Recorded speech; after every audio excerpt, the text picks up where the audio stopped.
சேலத்தில் பிரச்சார பொதுக்கூட்டத்திற்கு செல்வதற்கு முன்பாக மகளிர் பேரணியை தொடங்கி வைத்த முதல்வர் ஸ்டாலின் நடந்து சென்று வாக்கு சேகரித்துள்ளார்.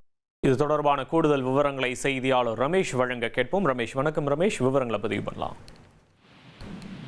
தேர்தல் பரப்புரையில் ஈடுபட்டு வரும் முதலமைச்சர் மு.க.ஸ்டாலின் சேலம் மாவட்டத்தில் மகளிர் பேரணியை தொடங்கி வைத்திருக்கிறார்.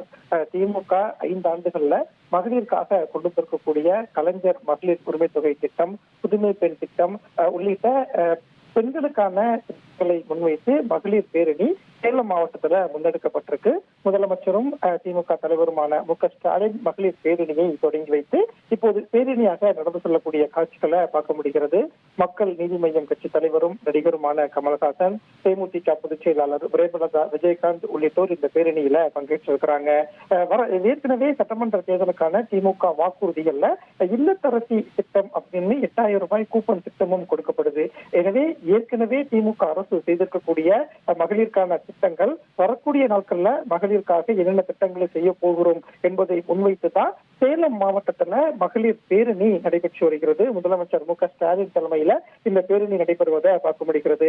சேலம் மாவட்டத்தில் இருக்கக்கூடிய கலைஞர் நூற்றாண்டு சிலை அருகே தொடங்கிய இந்த பேரணி கோட்டை மைதானத்துல முடிவடைந்தது. முன்னாள் முதலமைச்சர்கள் அண்ணா, கலைஞர் உள்ளிட்டவருடைய புகைப்படத்துக்கு முதலமைச்சர் மு.க.ஸ்டாலின் மலர் தூவி மரியாதை செலுத்திய பிறகு பேரணியை தொடங்கி வைத்து இப்போது அவரும் பேரணியில் நடந்து செல்லக்கூடிய காட்சிகளை பார்க்க முடிகிறது.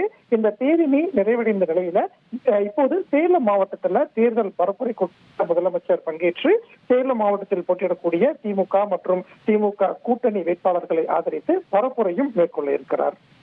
நன்றி ரமேஷ், உங்களுடைய விவரங்களுக்கு நன்றி.